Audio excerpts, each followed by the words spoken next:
All right. We are on borrowed time right now, y'all. It might snow tonight, so you know what? Let's just get right to it. Thank y'all so much for being here. Please like and share. I'll be right with you in just a moment.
All right, let's do it.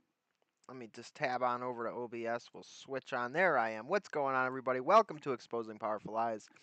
Coming at you live on the porch over here in Buffalo, New York. Freezing cold, dude. It's freezing. It's a 26-degree cold winter's night. It's supposed to snow. So, as I said before the intro song, we are on borrowed time right now. If it starts to snow real bad, I'm going to have to pull the laptop inside. I've been working like crazy lately. I've been working like crazy. And so I haven't had the chance to stream like I would like to. And so I figured, you know what? I got home from work around 11 o'clock. I got this set up. I did the thumbnail. And I figure, well, let's just do a spooky late night storytime stream since I had so much fun with our last Lovecraft storytime stream. And for those of y'all night owls out there, we're gonna go through a couple of Lovecraft short stories if we have the time, if the weather is nice to us. I would really like to do one of the longer story time streams. I would like to do Shadow over Innsmouth and a few other longer Lovecraft stories. We'll see. We'll see when we get a chance to do that. It's really just up to the weather and my work schedule now that it's you know now that I'm working really late.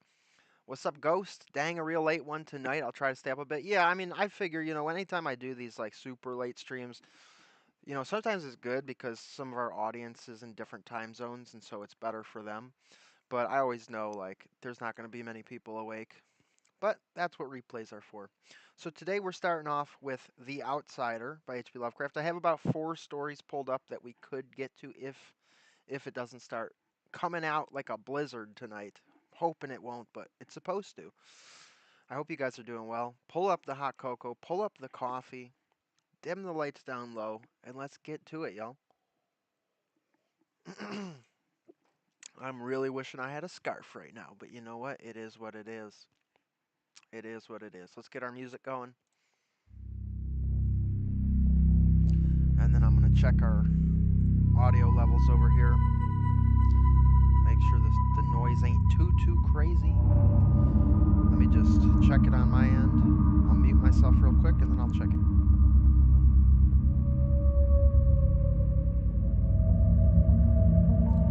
Okay, I'm going to bring the music just down just a little bit. Let me know in the chat if it's too quiet.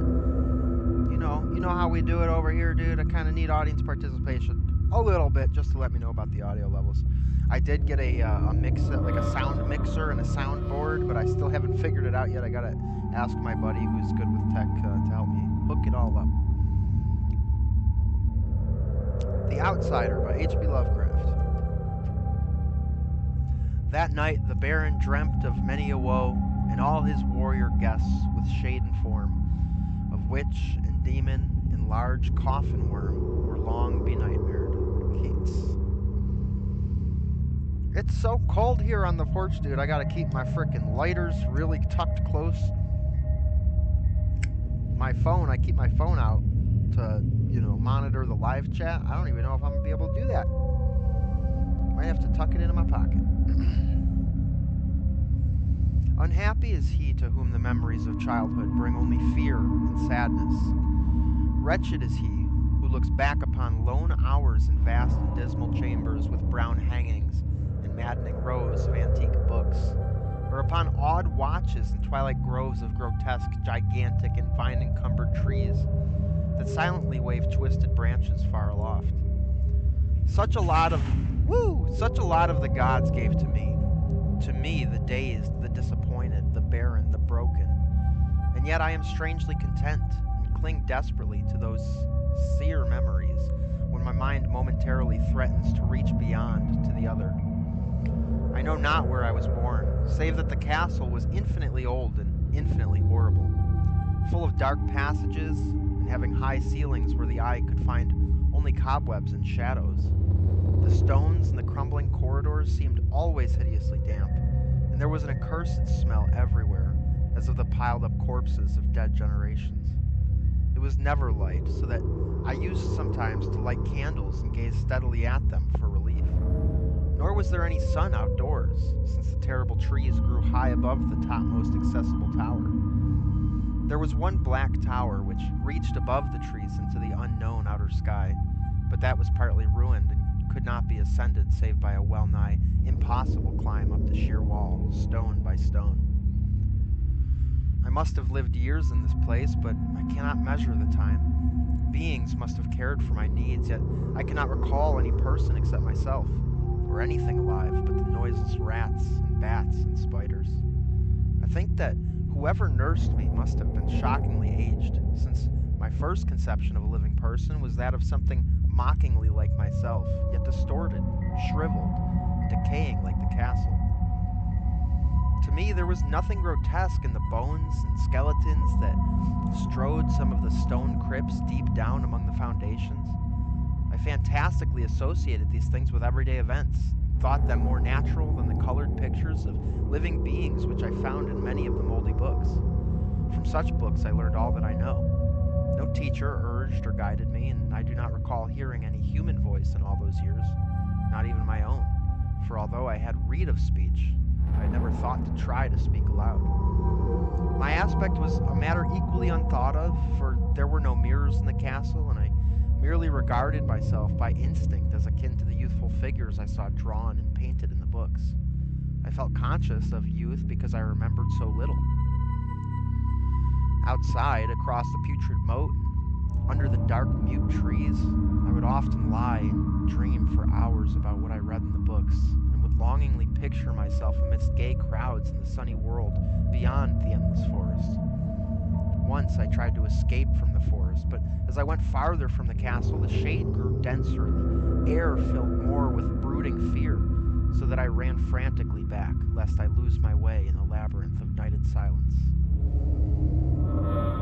So through endless twilights I dreamed and waited, though I knew not what I waited for.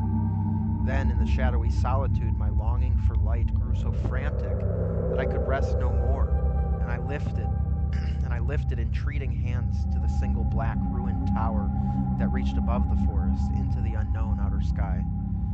And at last I resolved to scale that tower, fall though I might, since it were better to glimpse the sky and perish than to live without ever beholding day. In the dank twilight, I climbed the worn and aged stone stairs till I reached the level where they ceased, and thereafter clung perilously to small footholds leading upwards. Ghastly and terrible was that dead, stairless cylinder of rock, black, ruined, and deserted, and sinister with startled bats whose wings made no noise. But more ghastly and terrible still was the slowness of my progress, for climb as I might, the darkness overhead grew no thinner, and a new chill, as of haunted and venerable mold, assailed me. I shivered as I wondered why I did not reach the light, and would have looked down, had I dared. I fancied that night had come suddenly upon me, and vainly groped with one free hand for a window embrasure, that I might peer out and above, and try to judge the height I had attained.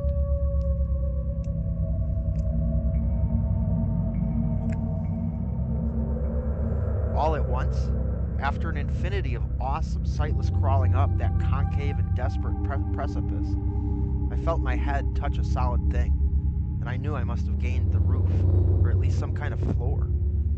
In the darkness, I raised my free hand and tested the barrier, finding it stone and immovable.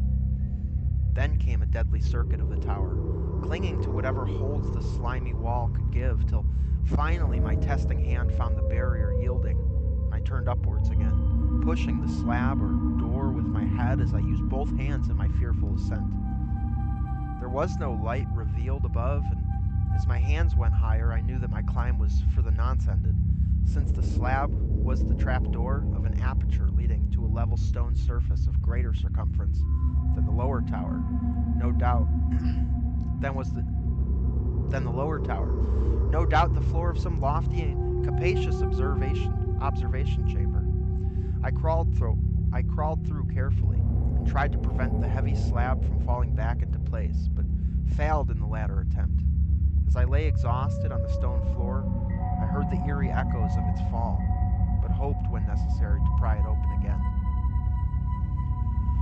Believing I was now at a prodigious height, far above the accursed branches of the wood, I dragged myself up from the floor and fumbled about for windows that I might look for the first time upon the sky and the moon and the stars of which I had read. But on every hand I was disappointed, since all that I found were vast shelves of marble, bearing odious oblong boxes of disturbing size. More and more I reflected, and wondered what hoary secrets might abide in this high apartment, so many aeons cut off from the castle below. Then, unexpectedly, my hands came upon a doorway where hung a portal of stone, rough with strange chiseling. Trying it, I found it locked, but with a supreme burst of strength, I overcame all obstacles and dragged it open inwards. As I did so, there came to me the purest ecstasy I have ever known, for shining tranquilly through an ornate grating of iron and down a short stone passageway of steps that ascended from the newly found doorway was the radiant full moon, which I had never before seen, save in dreams and in vague visions I dared not call memories.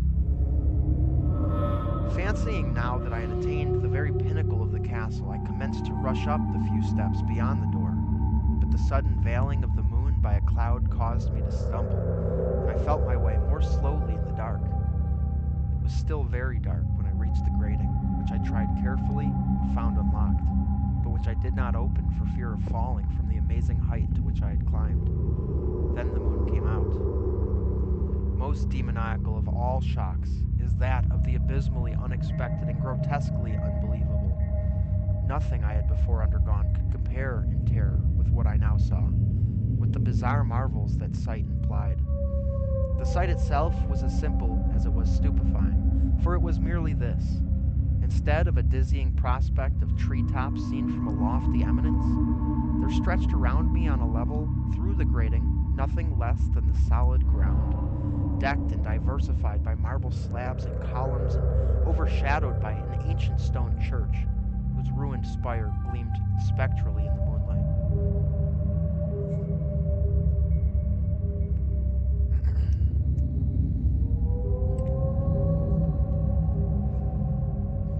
Half unconscious, I opened the grating and staggered out upon the white gravel path that stretched away in two directions. My mind, stunned and chaotic as it was, still held the frantic craving for light, and not even the fantastic wonder which had happened could stay my course. I neither knew nor cared whether my experience was insanity, dreaming, or magic, but was determined to gaze on brilliance and gaiety at any cost. I knew not who I was, or what my surroundings might be, though as I continued to stumble along, I became conscious of a fearsome latent memory that made my progress not wholly fortuitous. I passed under an arch out of that region of slabs and columns and wandered through the open country, sometimes following the visible road, but sometimes leaving it curiously to tread across meadows where only occasional ruins bespoke the ancient presence of a forgotten road. Once I swam across a swift river where crumbling, mossy masonry told of a bridge long vanished. Over 2 hours must have passed before I reached what seemed to be my goal, a venerable, ivied castle in a thickly wooded park, maddeningly familiar yet full of perplexing strangeness to me. I saw that the moat was filled in and that some of the well-known towers were demolished, whilst new wings existed to confuse the beholder. But what I observed with chief interest and delight were the open windows, gorgeously ablaze with light and sending forth sound of the gayest revelry. Advancing to one of these, I looked in and saw an oddly dressed company, indeed, making merry and speaking brightly to one another. I had never, seemingly, heard human speech before, and could guess only vaguely what was said. Some of the faces seemed to hold expressions that brought up incredibly remote recollections. Others were utterly alien. I now stepped through the low window into the brilliantly lighted room, stepping as I did so from my single bright moment of hope to my blackest convulsion of despair and realization. The nightmare was quick to come, for as I entered, there occurred immediately one of the most terrifying demonstrations I had ever conceived. Scarcely had I crossed the sill when there descended upon the whole company a sudden and unheralded fear of hideous intensity, distorting every face and evoking the most horrible screams from nearly every throat. Flight was universal, and in the clamor and panic several fell in a swoon and were dragged away by their madly fleeing companions.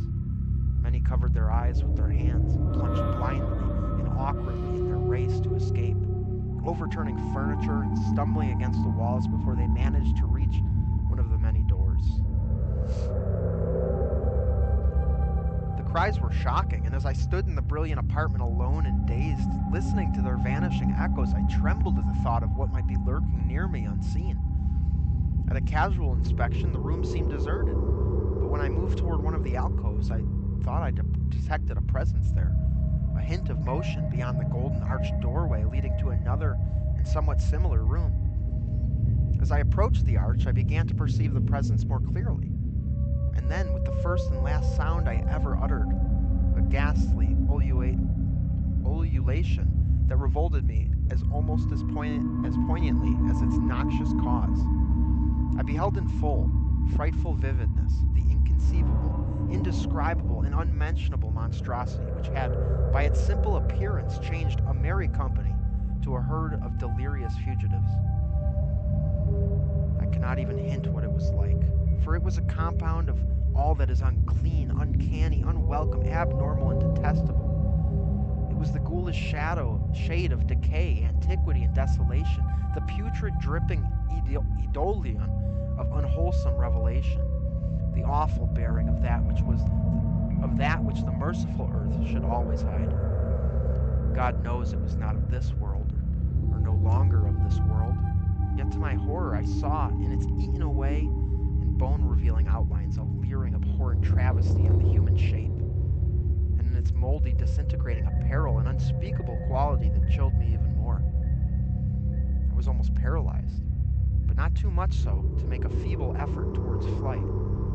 A backward stumble which failed to break the spell in which the nameless, voiceless monster held me. My eyes, bewitched by the glassy orbs which stared loathsomely into them, refused to close, though they were mercifully blurred and showed the terrible object but indistinctly after the first shock. I tried to raise my hand to shut out the sight, yet so stunned were my nerves that my arm could not fully obey my will. The attempt, however, was enough to disturb my balance, so that I had to stagger forward several steps to avoid falling. And as I did so, I became suddenly and agonizingly aware of the nearness of the carrion thing, whose hideous, hollow breathing I half fancied I could hear.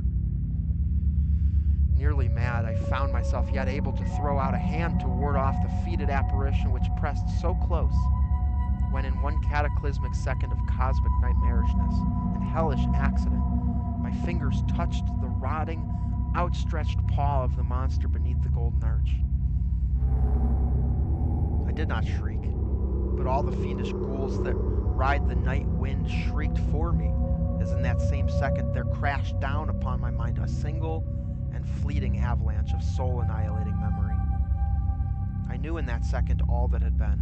I remembered beyond the frightful castle and the trees. I recognized the altered edifice in which I now stood. I recognized most terribly of all the unholy abomination that stood leering before me as I withdrew my sullied fingers from its own. But in the cosmos there is balm as well as bitterness, and that balm is Nepenthe. In the supreme horror of that second, I forgot what had horrified me, and the burst of black memory vanished in a chaos of echoing images. In a dream, I fled from that haunted and accursed pile and ran swiftly and silently into the moonlight. When I returned to the churchyard place of marble and went down the steps, I found the stone trapdoor immovable, but I was not sorry, for I had hated the antique castle and the trees. Now I ride with the mocking and friendly ghouls on the night wind, play by day amongst the catacombs of Nefren Ka in the sealed and unknown valley of Hidath by the Nile. I know that light is not for me, save that of the moon over the rock tombs of Neb, or any gaiety, save the unnamed feasts of Nitocris beneath the Great Pyramid. Yet in my new wildness and freedom, I almost welcome the bitterness of alienage. For although Nepenthe has calmed me, I know always that I am an outsider, a stranger in this century and among those who are still men. This I have known ever since I stretched out my fingers to the abomination within that great gilded frame, stretched out my fingers and touched a cold and unyielding surface of polished glass. And that is The Outsider.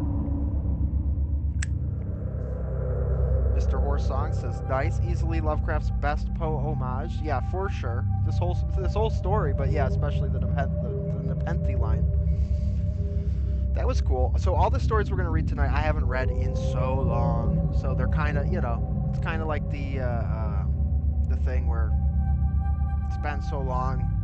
I'm kind of seeing it for the first time again. That was good. Definitely once you get to about halfway, you realize, oh, the monster's him. Like, obviously, he's looking into a mirror. But that's fun. I've got a very weird relationship now with Lovecraft's writing because, you know, as a kid, he was my favorite author. And then years ago, I went back and reread it, and I was like, he's not so great. And now I'm going back and rereading them again, and I'm like, oh, I actually really like everything we've read on this channel so far of his. I'm really digging. So I'm kind of questioning my my earlier analysis of his work. So that was The Outsider. Next up, we have The Rats in the Walls.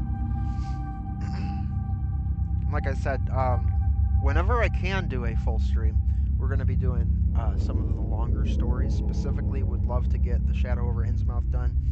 That would be fun. But there's quite a few longer stories that I would like to get to. And for those of you who were here for the beginning, it's 26 degrees here in Buffalo, New York. We're expecting a snowstorm, so if the snow starts coming down, I will have to wrap up, and probably pretty fastly, end the stream because I don't want the laptop getting snowed on. But hopefully the weather agrees with us and we're able to get through these. And if not, then oh well. The Rats in the Walls by H.P. Lovecraft. On July 16th. That's my birthday, dude. Let's go. July 16th is my birthday. Thank you so much, Howard. Thanks, HP. Appreciate you, dude. On July 16th, 1923, I moved into Exham Priory after the last workman had finished his labors. The restoration had been a stupendous task, for little had remained of the deserted pile but a shell-like ruin. Yet because it had been the seat of my ancestors, I let no expense deter me. The place had not been inhabited since the reign of James I, when a tragedy of intensely hideous, though largely unexplained, nature had struck down the master, 5 of his children, and several servants, and driven forth under a cloud of suspicion and terror the 3rd son, my lineal progenitor, and the only survivor of the abhorred line. With this sole heir denounced as a murderer, the estate had reverted to the crown. Nor had the accused man made any attempt to exculpate himself or regain his property. Shaken by some horror greater than that of conscience or the law, and expressing only a frantic wish to exclude the ancient edifice from his sight and memory, Walter de la Poer, 11th Baron Exham, fled to Virginia, and there founded the family which by the next century had become known as de la Poer.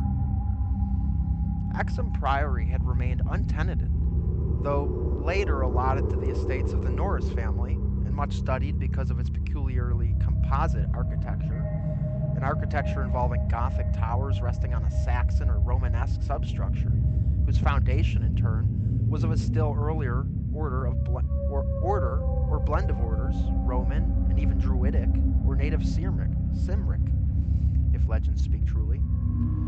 This foundation was a very singular thing, being merged on one side with the solid limestone of the precipice, from whose brink the priory overlooked the desolate valley 3 miles west of the village of Anchester. Architects and antiquarians loved to examine this strange relic of forgotten centuries, but the country folk hated it. They had hated it for hundreds of years before, when my ancestors lived there, and they hated it now, with the moss and mold of abandonment on it. I had not been a day in Anchester before I knew I came of an accursed house, and this week workmen have blown up Exham Priory and are busy obliterating the traces of its foundations. The bare statistics of my ancestry I had always known, together with the fact that my first American forebear had come to the colonies under a strange cloud. Of details, however, I had been kept wholly ignorant through the policy of reticence always maintained by the de la Poers. Unlike our planter neighbors, we seldom boasted of crusading ancestors or other medieval and Renaissance heroes, nor was any kind of tradition handed down except what may have been recorded in the sealed envelope left before the Civil War by every squire to his eldest son for posthumous opening. The glories we cherished were those achieved since the migration, the glories of a proud and honorable, if somewhat reserved and unsocial, Virginia line. During the war, our fortunes were extinguished, and our whole existence changed by the burning of Carfax, our home on the banks of the James.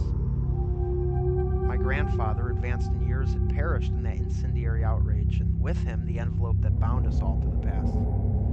I can recall that fire today as I saw it.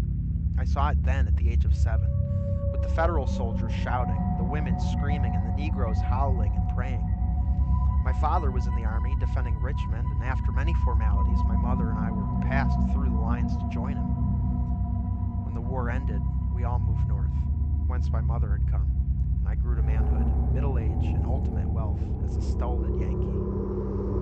Neither my father nor I ever knew what our hereditary envelope had contained, and as I merged into the grayness of Massachusetts business life, I lost all interest in the mysteries which evidently lurked far back in my family tree.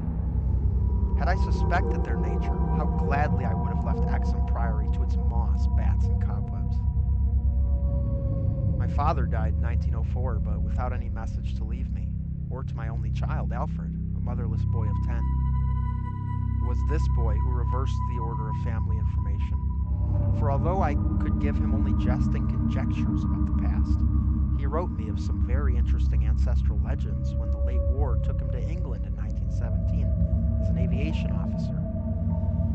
Apparently, the Delapours had a colorful and perhaps sinister history, for a friend of my son's, Captain Edward Norris of the Royal Flying Corps, dwelt near the family seat at Anchester and related some peasant superstitions which few novels could equal for wildness and incredibility.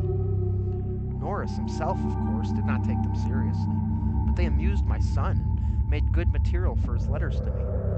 It was this legendary which definitely turned my attention to my transatlantic heritage and made me resolve to purchase and restore the family seat which Norris showed to Alfred in his picturesque desertion, and offered to get for him at a surprisingly reasonable figure, since his own uncle was the present owner. Yo, what up, Hindu?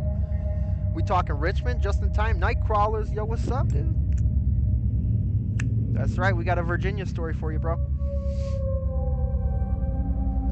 I bought Exham Priory in 1918, but was almost immediately distracted from my plans of restoration by the return of my son as a maimed invalid. During the 2 years that he lived, I thought of nothing but his care, having even placed my business under the direction of partners. In 1921, as I found myself bereaved and aimless, a retired manufacturer no longer young, I resolved to divert my remaining years with my new possession. Visiting Anchester in December, I was entertained by Captain Norris, a plump, amiable young man who had thought much of my son, secured his assistance in gathering plans and anecdotes to guide in the coming restoration. Exham Priory itself I saw without emotion, a jumble of tottering medieval ruins covered with lichens and honeycombed with rooks' nests, perched perilously upon a precipice and denuded of floors or other interior features save the stone walls of the separate towers. As I gradually recovered the image of the edifice as it had been when my ancestor left it over 3 centuries before, I began to hire workmen for the reconstruction. In every case, I was forced to go outside the immediate locality, for the Anchester villagers had an almost unbelievable fear and hatred of the place. This sentiment was so great that it was sometimes communicated to the outside laborers, causing numerous desertions, whilst its scope appeared to include both the priory and its ancient family. My son had told me that he was somewhat avoided during his visits because he was a Delapour, and I now found myself subtly ostracized for a like reason, until I convinced the peasants how little I knew of my heritage. Even then, they sullenly disliked me, so that I had to collect most of the village traditions through the mediation of Norris. What the people could not forgive, perhaps, was that I had come to restore a symbol so abhorrent to them. For, rationally or not, they viewed Exham Priory as nothing less than a haunt of fiends and werewolves. Piecing together the tales which Norris collected for me, supplementing them with the accounts of several savants who had studied the ruins, I deduced that Exham Priory stood on the site of a prehistoric temple, a druidical or anti-druidical thing which must have been contemporary with Stonehenge. That indescribable rites had been celebrated there, few doubted, and there were unpleasant tales of the transference of these rites into the Sibyl worship which the Romans had introduced. Inscriptions still visible in the subcellar bore such unmistakable letters as Div Ops Magna Mat, sign of the Magna Mater whose dark worship was once vainly forbidden to Roman citizens. Anchester had been the camp of the 3rd Augustan Legion, as many remains attest, and it was said that the Temple of Sibyl was splendid and thronged with worshippers who performed nameless ceremonies at the bidding of a Phrygian priest. Tales added that the fall of the old religion did not end the orgies at the temple, but that the priest lived on in the new faith without real change. Likewise was it said that the rites did not vanish with the Roman power, and that certain among the Saxons added to what remained of the temple, and gave it the essential outline it subsequently preserved, making it the center of a cult feared through half the heptarchy. About 1000 AD, the place is mentioned in a chronicle as being a substantial stone priory housing housing a strange and powerful monastic order and surrounded by extensive gardens which needed no walls to exclude a frightened populace. It It was never destroyed by the Danes, though after the Norman conquest it must have declined tremendously, since there was no impediment when Henry III granted the site to my ancestor, Gilbert de la Poer, 1st Baron Exum in 1261. Of my family before this date there is no evil report, but something strange must have happened then. In one chronicle there is a reference to a de la Poer as cursed of God in 1307, whilst village legendary had nothing but evil and frantic fear to tell of the castle that went up to the foundations of the old temple and priory. The fireside tales were of the most grisly description, all the ghastlier because of their frightened reticence and cloudy evasiveness. They represented my ancestors as a race of hereditary demons beside whom Gilles de Retz and the Marquis de Sade would seem the various tyros, and hinted whisperingly at their responsibility for the occasional disappearance of villagers through several generations. Homeboy a vampire, dude. His family a frickin' vampire. Yo, bro, I think your grandpa's a vampire, dude. The worst characters, apparently, were the barons and their direct heirs. At least most was whispered about these. If of healthier inclinations, it was said an heir would early and mysteriously die to make way for another more typical scion. There seemed to be an inner cult in the family, presided over by the head of the house, sometimes closed except to a few members. Temperament rather than ancestry was evidently the basis of this cult, for it was entered by several who married into the family. Lady Margaret Trevor from Cornwall, wife of Godfrey, the second son of the 5th Baron, became a favorite bane of children all over the countryside, and the demon heroine of a particularly horrible old ballad, not yet extinct near the Welsh border. Preserved in balladry too, though not illustrating the same point, is the hideous tale of Lady Mary de la Poer, who shortly after her marriage to the Earl of Shrewsfield was killed by him and his mother, both of the slayers being absolved and blessed by the priest to whom they confessed what they dared not repeat to the world. These myths and ballads, typical as they were of crude superstition, repelled me greatly. Their persistence and their application to so long a line of my ancestors were especially annoying, whilst immediate forebears, the case of my cousin, young Randolph de la Poer of Carfax, who went among the Negroes and became a voodoo priest after he returned from the Mexican War. I was much less disturbed by the vaguer tales of wails and howling in the barren windswept valley beneath the limestone cliff, of the graveyard stenches after the spring rains, of the floundering, squealing white thing on which Sir John Clave's horse had trod one night in a lonely field, and of the servant who had gone mad at what he saw in the priory in the full light of day. These things were hackneyed spectral lore, and I was at that time a pronounced skeptic. The accounts of vanished peasants were less to be dismissed, though not especially significant in view of medieval custom. Prying curiosity meant death, and more than one severed head had been publicly shown on the bastions now efface around Exham Priory. Few of the tales were exceedingly picturesque and made me wish I had learnt more of comparative mythology in my youth. There was, for instance, the belief that a legion of bat-winged devils kept witches' Sabbath every night at the priory, a legion whose sustenance might explain the disproportionate abundance of coarse vegetables harvested in the vast gardens. And most vivid of all, there was the dramatic epic of the rats, the scampering army of obscene vermin which had burst forth from the castle 3 months after the tragedy that doomed it to desertion. The lean, filthy, ravenous army which had swept all before it and devoured fowl, cats, dogs, hogs, sheep, and even 2 hapless human beings before its fury was spent. Around that unforgettable rodent army a whole separate cycle of myth revolves, for it scattered among the village homes and brought curses and horrors in its train. Such was the lore that assailed me as I pushed to completion, with an elderly obstinacy, the work of restoring my ancestral home. It must not be imagined for a moment that these tales formed my principal psychological environment. On the other hand, I was constantly praised and encouraged by Captain Norris and the antiquarians who surrounded and aided me. the task was done, over 2 years after its commencement, I viewed the great rooms, wainscoted walls, vaulted ceilings, mullioned windows, broad staircases with a pride which fully compensated for the prodigious expense of the restoration.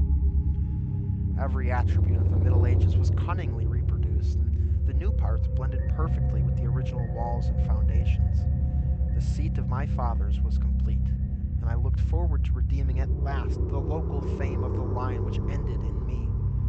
I would reside here permanently, and prove that a de la Poor, for I had adopted again the original spelling of the name, need not be a fiend. My comfort was perhaps augmented by the fact that, although Exham Priory was a medievally fitted, its interior was in truth wholly new, and free from old vermin and old ghosts alike.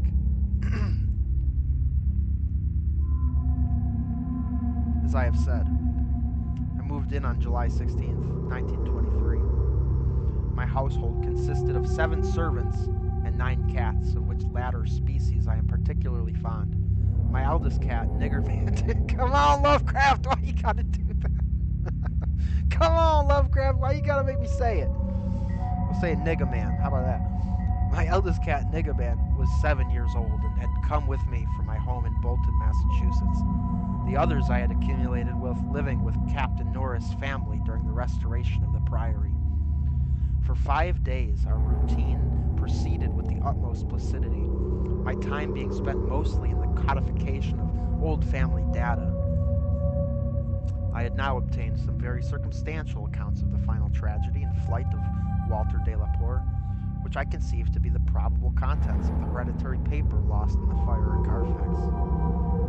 It appeared that my ancestor was accused, with much reason, of having killed all the other members of his household, except 4 servant confederates in their sleep, about 2 weeks after a shocking discovery which changed his whole demeanor, but which, except by implication, he disclosed to no one, save perhaps the servants who assisted him, and afterwards fled beyond reach.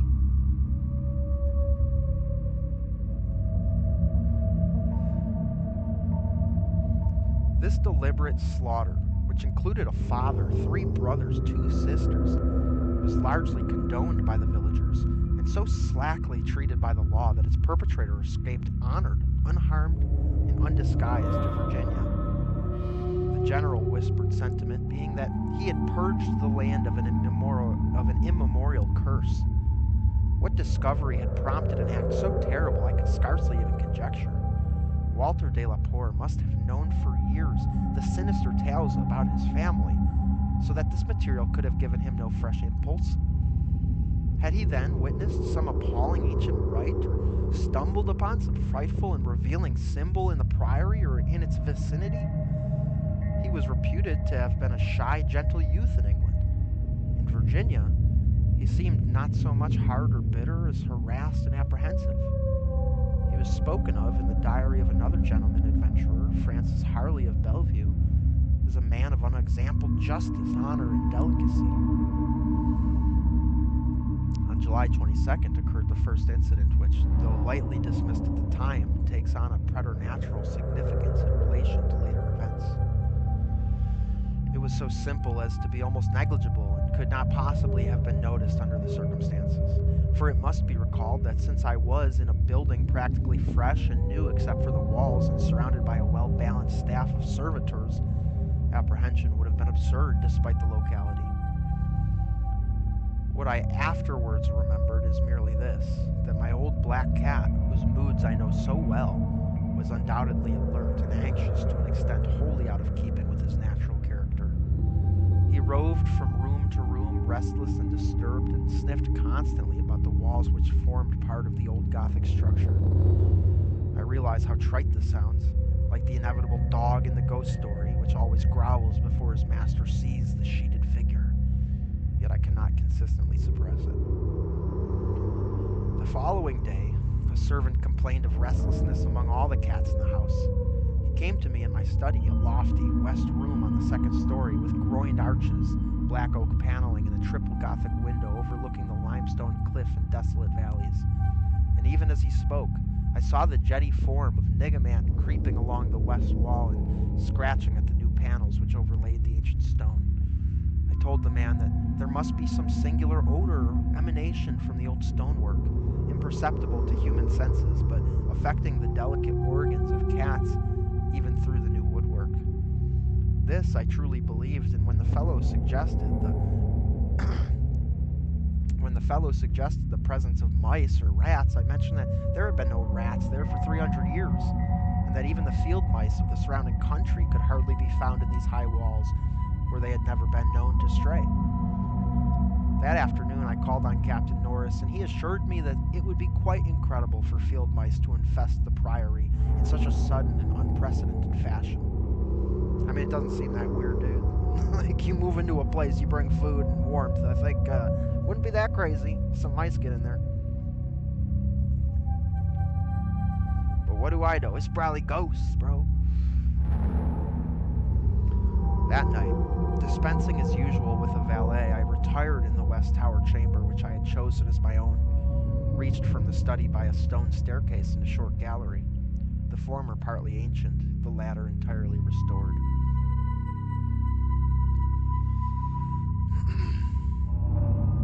This room was circular, very high, and without wainscoting, being hung with arras which I had myself chosen in London. Seeing that my cat was with me, I shut the heavy Gothic door and retired by the light of the electric bulbs which so cleverly counterfeited candles, finally switching off the light and sinking on the carved and canopied four-poster with the venerable cat in his accustomed place across my feet. I did not draw the curtains, but gazed out at the narrow north window which I faced. There was a suspicion of aurora in the sky, and the delicate traceries of the window were pleasantly silhouetted. At some time I must have fallen quietly asleep, for I recall a distinct sense of weaving strange dreams when the cat started violently from his placid position. I saw him in the faint auroral glow, head strained forward, 4 feet on my ankles, and hind feet stretched behind. He was looking intensely at a point on the wall, somewhat west of the window, a point which to my eye had nothing to mark it, but toward which all my attention was now directed. And as I watched, I knew that my cat was not vainly excited. Whether the arras actually moved, I cannot say. I think it did, very slightly.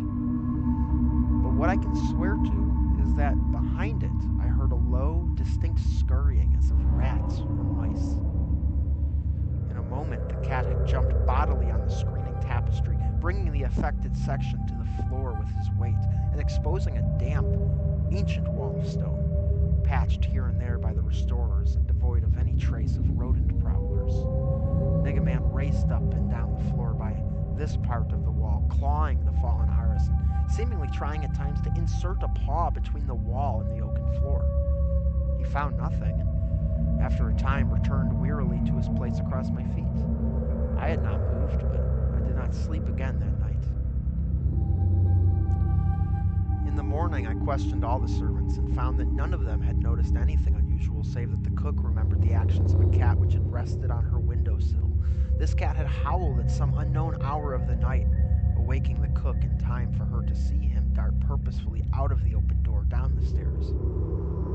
I drowsed away the noontime, and in the afternoon called again on Captain Norris, who became exceedingly interested in what I told him. The odd incident, so slight yet so curious, appealed to his sense of the picturesque, and elicited from him a number of reminiscences of local ghostly lore.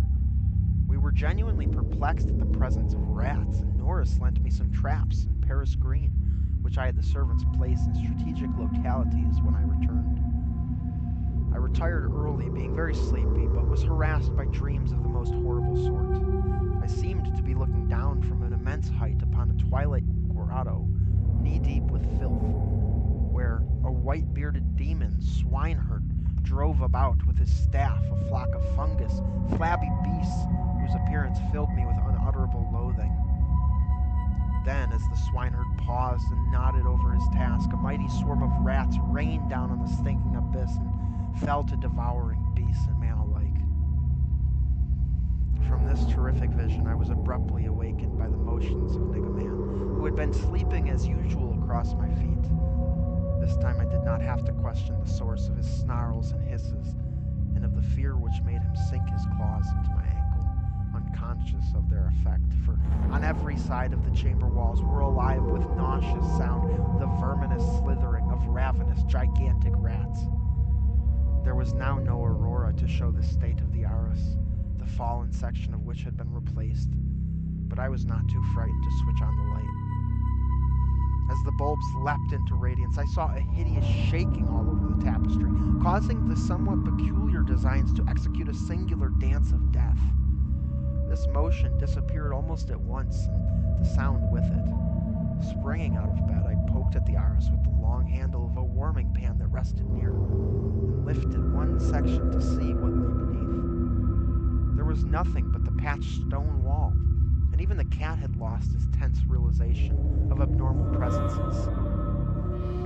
When I examined the circular trap that had been placed in the room, I found all the openings sprung, though no trace remained of what had been caught and had escaped. Further sleep was out of the question, so lighting a candle, I opened the door and went out in the gallery toward the stairs to my study, Niggaman following at my heels. Before we had reached the stone steps, however, the cat darted ahead of me and vanished down the ancient flight.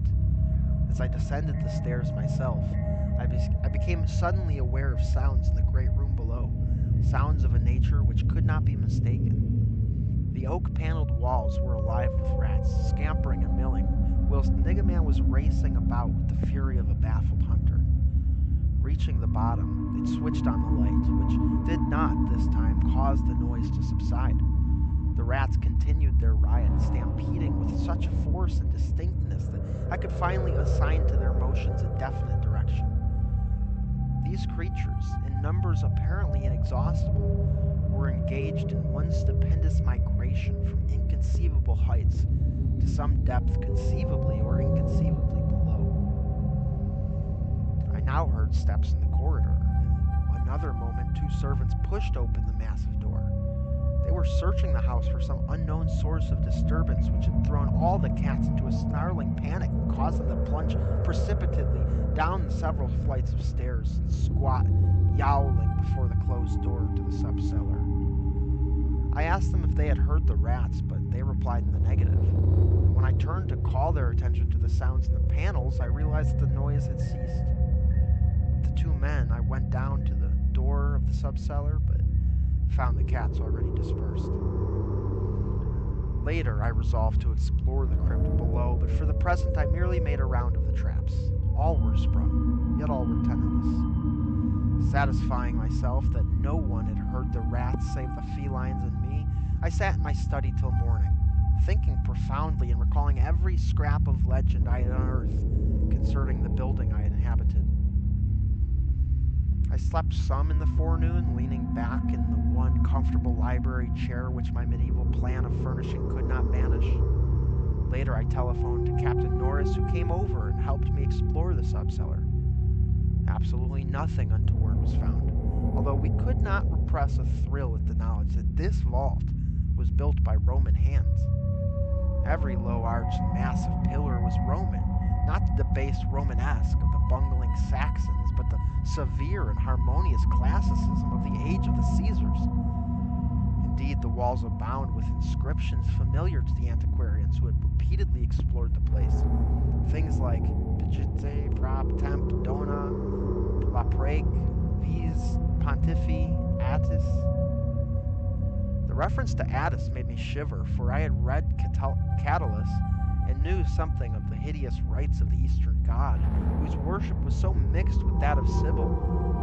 Norris and I, by the light of lanterns, tried to interpret the odd and nearly effaced designs on certain irregularly rectangular blocks of stone, generally held to be altars, but could make nothing of them.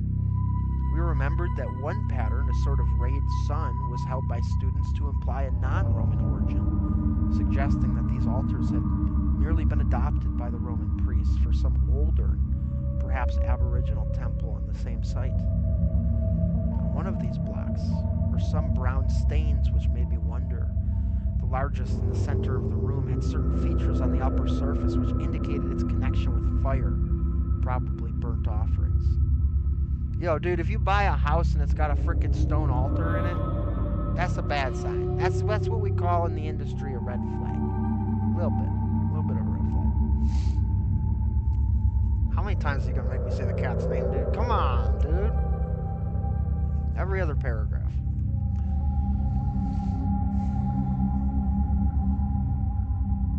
Such were the sights in that crypt before whose door the cats had howled, and where Norris and I now determined to pass the night. Couches were brought down by the servants, who were told not to mind any nocturnal actions of the cats, and Niggaman was admitted as much for help as for companionship.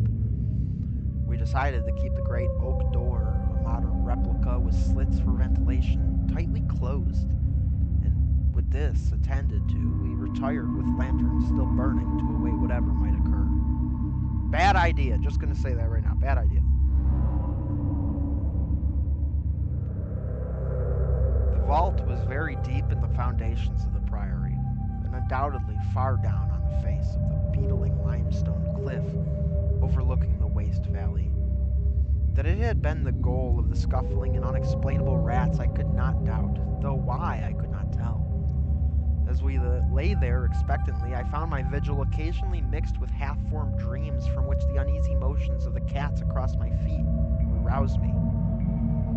These dreams were not wholesome, but horribly like the one I had the night before. I saw again the twilight grotto and the swineherd with his unmentionable fungus beast wallowing in filth. And as I looked at these creatures, they seemed nearer and more distinct, so distinct that I could almost observe their features. Then I did observe the flabby features of one of them, and awakened with such a scream that Niggaman started up, whilst Captain Norris, who had not slept, laughed considerably. Norris might have laughed more, or perhaps less, had he known what it was that made me scream. But I did not remember myself till later. Ultimate horror often paralyzes memory in a merciful way. Norris waked me when the phenomena began. Out of the same frightful dream I was called by his gentle shaking and his urging to listen to the cats. Indeed, there was much to listen to, for beyond the closed door at the head of the stone steps was a veritable nightmare of feline yelling and clawing, whilst Niggaman, unmindful of his kindred outside, was running excitedly around the bare stone walls, in which I heard the same babble of scurrying rats that had troubled me the night before. An acute terror now rose within me, for here were anomalies which nothing normal could well explain. These rats, if not the creatures of a madness which I shared with the cats alone, must be burrowing and sliding in Roman walls I had thought to be of solid limestone blocks, unless perhaps the action of water through more than 17 centuries had eaten winding tunnels which rodent bodies had worn clear and ample. But even so, the spectral horror was no less, for if these were living vermin, why did not Norris hear their disgusting commotion? Why did he urge me to watch my cat and listen to the cats outside? Why did he guess wildly and vaguely at what could have aroused them? By the time I had managed to tell him as rationally as I could what I thought I was hearing, my ears gave me the last fading impression of the scurrying, which had retreated still downward, far underneath this deepest of subcellars, till it seemed as if the whole cliff now below me were riddled with questing rats. Norris was not as skeptical as I had anticipated, but instead seemed profoundly moved. He motioned to me to notice that the cats at the door had ceased their clamor, as if giving up the rats for lost, whilst Niggaman had a burst of renewed restlessness and was clawing frantically around the bottom of the large stone altar in the center of the room, which was nearer Norris's couch than mine.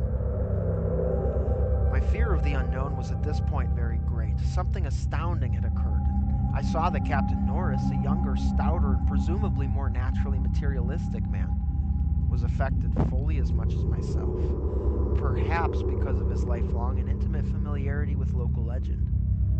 We could, for the moment, do nothing but watch the old black cat as he pawed with decreasing fervor at the base of the altar, occasionally looking up and meowing to me in that persuasive manner which he used when he wished me to perform some favor for him. Norris, now taking a lantern close to the altar, and examined the place where Niggaman was pawing, silently kneeling and scraping away the lichens of century which joined the massive pre-Roman block to the tessellated floor. He did not find anything, and was about to abandon his effort when I noticed a trivial circumstance which made me shudder, even though it implied nothing more than I had already imagined. I told him of it. We both looked at it almost imperceptibly. We both looked at it, at its almost imperceptible manifestation with the fixedness of fascinated discovery and acknowledgement. It was only this, that the flame of the lantern set down near the altar was slightly but certainly flickering from a draught of air which it had not before received, and which came indubitably from the crevice between floor and altar, where Norris was scraping away the lichens. My phone's about to die, so I want to check the super chats. Oh snap! Hendog sends in $21 for Buffalo Smokes for the Iceman. Love you, brother. Love you too, dude. Thank you so much. I wanted to check that. I heard that come in earlier, and once my phone hit 3%, I was like, I better check the super chats before it dies, and I'm not able to see them. Thank you, bro. I really appreciate that, man. Thank you, BLA. Everybody go subscribe to Baselit Analyzer.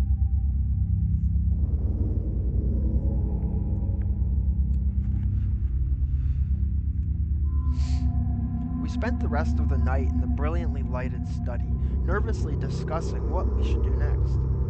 The discovery that some vault deeper than the deepest known masonry of the Romans underlay that accursed pile, some vault unsuspected by the curious antiquarians of 3 centuries, would have been sufficient to excite us without any background of the sinister. As it was, the fascination became twofold, and we paused in doubt whether to abandon our search and quit the priory forever in superstitious caution, or to gratify our sense of adventure and brave whatever horrors might await us in the unknown depths. By morning, we had compromised and decided to go to London to gather a group of archaeologists and scientific men fit to cope with the mystery. It should be mentioned that before leaving the subcellar, we had vainly tried to move the central altar, which we now recognized as the gate to a new pit of nameless fear. What secret would open the gate? Wiser men than we would have to find. During many days in London, Captain Norris and I presented our facts, conjectures, and legendary anecdotes to 5 eminent authorities, all men who could be trusted to respect any family disclosures which future explorations might develop. We found most of them little disposed to scoff, but instead intensely interested and sincerely sympathetic. It is hardly necessary to name them all, but I may say that they included Sir William Brinton, whose excavations in the Trode excited most of the world in their day.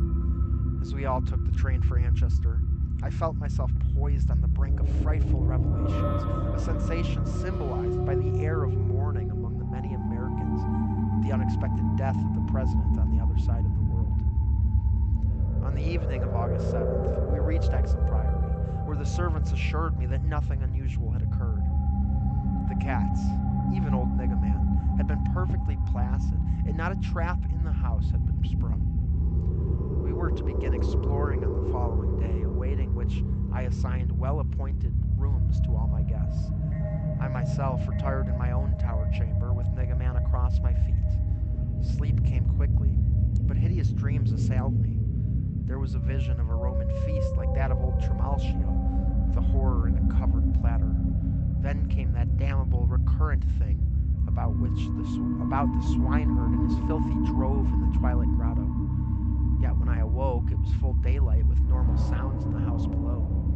The rats, living or spectral, had not troubled me, and my cat was quietly asleep.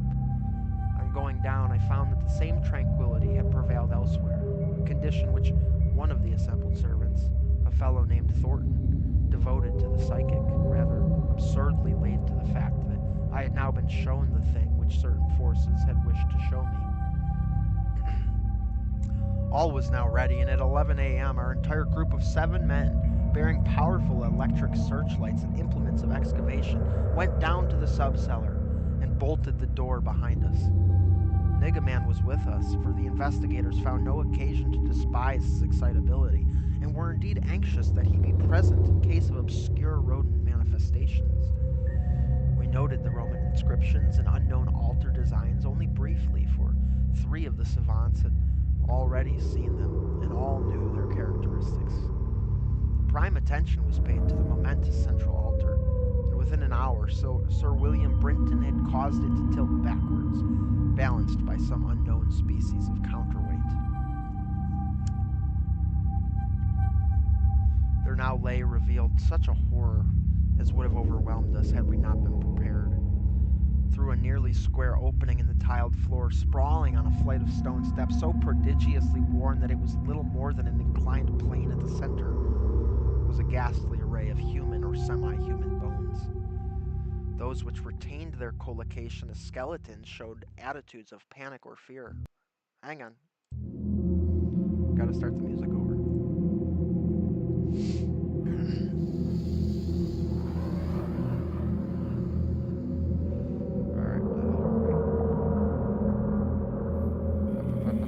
Lost my place. Did it scroll down when I switched over? Okay, half unconscious. Dude, I feel like it like scrolled down. Oh no, it definitely didn't.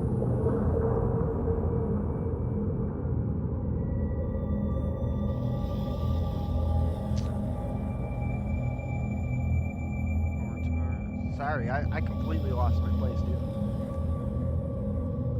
Oh, this is the outsider, that's why. Oh my god. Let's exit that tab out. Wrong story. Okay. Here we go.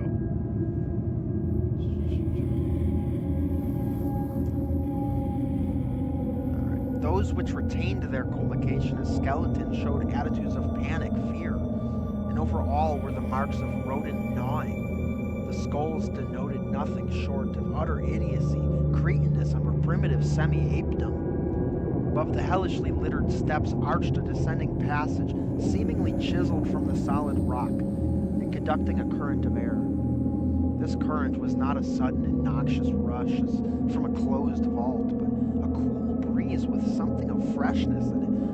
We did not pause long, but shiveringly we began to clear a passage down the steps. It was then that Sir William, examining the hewn walls, made the odd observation that the passage, according to the direction of the strokes, must have been chiseled from beneath. I must be very deliberate now and choose my words. After plowing down a few steps amidst the gnawed bones, we saw that there was light ahead. Not any mystic phosphorescence, but a filtered daylight which could not come except from unknown fissures in the cliffs that overlooked the waste valley. That such fissures had escaped notice from outside was hardly remarkable, but for not only is the valley wholly uninhabited, but the cliff is so high and beetling that only an aeronaut could study its face in detail. A few steps more, and our breaths were literally snatched from us by what we saw. So literally that Thornton, the psychic investigator, actually fainted in the arms of the dazed man who stood behind him. Norris, his plump face utterly white and flabby, simply cried out inarticulately, whilst I think that what I did was to gasp or hiss and cover my eyes. The man behind me, the only one of the party older than I, croaked the hackneyed, "My God!" in the most cracked voice I ever heard. Of 7 cultivated men, only Sir William Brinton retained his composure, a thing more to his credit because he led the party and must have seen the sight first. It was a twilight grotto of enormous height, stretching away farther than any eye can see, a subterraneous world of limitless mystery and horrible suggestion. There were buildings and other architectural remains. In one terrified glance, I saw a weird pattern of tumuli, a savage circle of monoliths, a low-domed Roman ruin, a sprawling Saxon pile, and an early English edifice of wood. But all these were dwarfed by the ghoulish spectacle presented by the general surface of the ground. For yards about the steps extended an insane tangle of human bones, or bones at least as human as those on the steps. Like a foamy sea, they stretched, some fallen apart, but others wholly or partly articulated as skeletons. These latter invariably in postures of demoniac frenzy, either fighting off some menace or clutching other forms with cannibal intent. When Dr. Trask, the anthropologist, stooped to classify the skulls, he found a degraded mixture which utterly baffled him. They were mostly lower than the Piltdown man in the scale of evolution, but in every case definitely human. Many were of higher grade, and very few were the skulls of supremely and sensitively developed types. All the bones were gnawed, mostly by rats, but somewhat by others of the half-human drove. Mixed with them were many tiny bones of rats, fallen members of the lethal army which closed the ancient epoch. I wonder that any man among us lived and kept his sanity through that hideous day of discovery. Not Hoffman or Huysmans could conceive a scene more wildly incredible, more frenetically repellent, or more gothically grotesque than the twilight grotto through which we seven staggered, each stumbling on revelation after revelation, and trying to keep for the nonce from thinking of the events which must have taken place there 300 years, or 1,000, or 2,000, or 10,000 years ago. It was the antechamber of hell, and poor Thornton fainted again when Trask told him that some of the skeleton things must have descended as quadrupeds through the last 20 or more generations. Horror piled on horror as we began to interpret the architectural remains. The quadruped things, with their occasional recruits from the biped class, had been kept in stone pens, out of which they must have broken in their last delirium of hunger or rat fear. There had been great herds of them, evidently fattened on the coarse vegetables whose remains could be found as a sort of poisonous ensilage at the bottom of huge stone bins older than Rome. I knew not why my ancestors had had such excessive gardens. Would to heaven I could forget. The purpose of the herds I did not have to ask. Sir William, standing with his searchlight in the Roman ruin, translated aloud the most shocking ritual I had ever known, and told of the diet of the antediluvian cult which the priests of Sybil found and mingled with their own. Norris, used as he was to the trenches, could not walk straight when he came out of the English building. It was a butcher shop and kitchen. He had expected that, but it was too much to see familiar English implements in such a place, and to read familiar English graffiti there, some as recent as 1610. I could not go in that building whose demon activities were stopped only by the dagger of my ancestor Walter de la Poer. What I did venture to enter was the low Saxon building, whose oaken door had fallen, and there I found a terrible row of 10 stone cells with rusty bars. 3 had tenants, all skeletons of high grade, and on the bony forefinger of one I found a seal ring with my own coat of arms. Sir William found a vault with far older cells below the Roman chapel, but these cells were empty. Below them was a low crypt with cases of formally arranged bones, some of them bearing terrible parallel inscriptions carved in Latin, Greek, and the tongue of Phrygia. Meanwhile, Dr. Trask had opened one of the prehistoric tumuli and brought to light skulls which were slightly more human than a gorilla's, and which bore indescribable ideographic carvings. Through all this horror, my cat stalked unperturbed. Once I saw him monstrously perched atop a mountain of bones and wondered at the secrets that might lie behind his yellow eyes. Having grasped to some slight degree the frightful revelations of this twilight area, an area so hideously foreshadowed by my recurrent dream, we turned to that apparently boundless depths of Midnight Cavern, where no ray of light from the cliff could penetrate. We shall never know what sightless Stygian worlds yawn beyond the little distance we went, for it was decided that such secrets are not good for mankind. But there was plenty to engross us close at hand, for we had not gone far before the searchlight showed that accursed infinity of pits in which the rats had feasted, and whose sudden lack of replenishment had driven the ravenous rodent army first to turn on the living herds of starving things, and then to burst forth from the priory in that historic orgy of devastation which the peasants will never forget.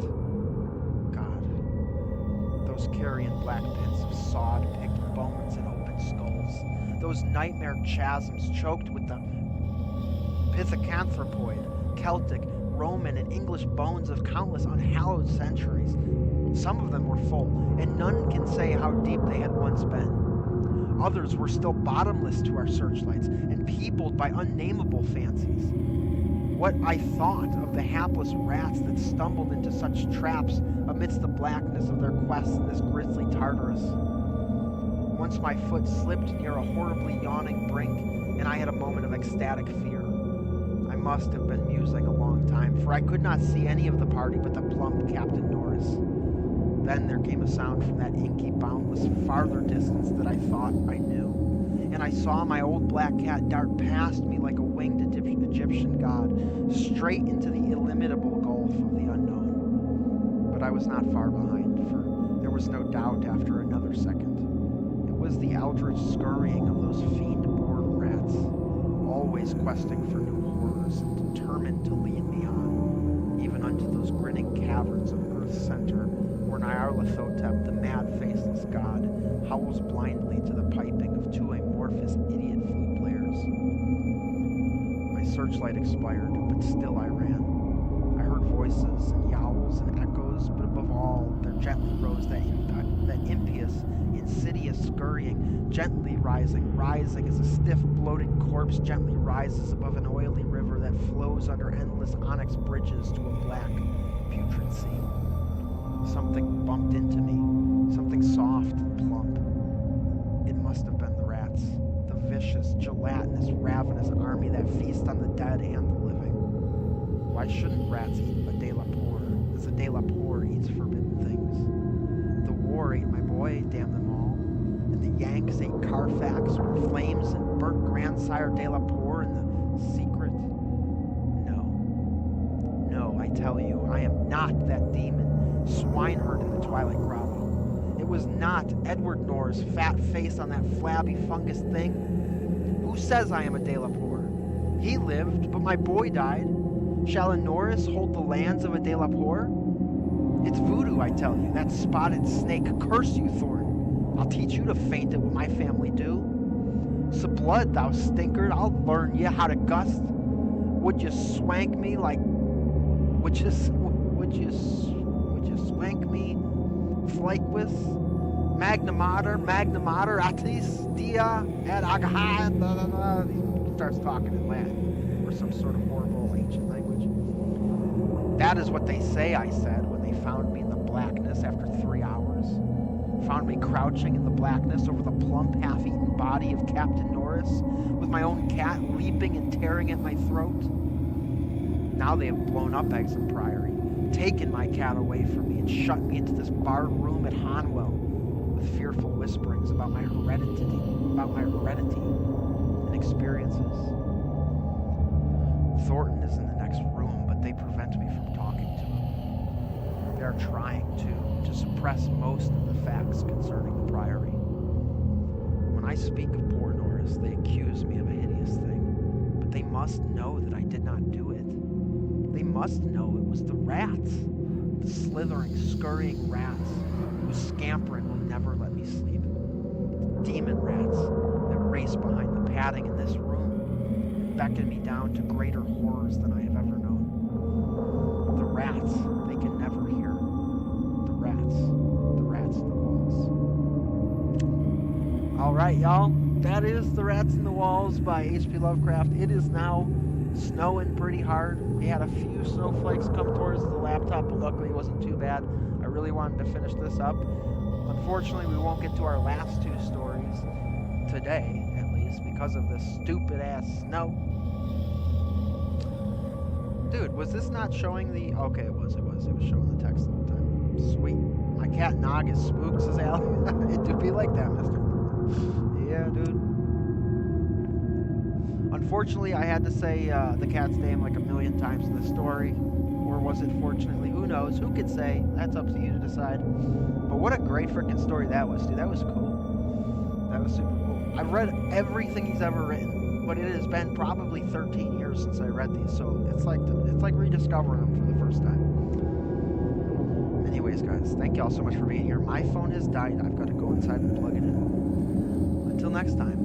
Lil Ewok signing off. God bless. Good night. And thank you for spending one late midnight Lovecraft Porch Stream with us. God bless you all. I will see you guys soon, and we will come back with more Storytime streams, hopefully when it is not gusting snow all over the place over here. Peace out, y'all.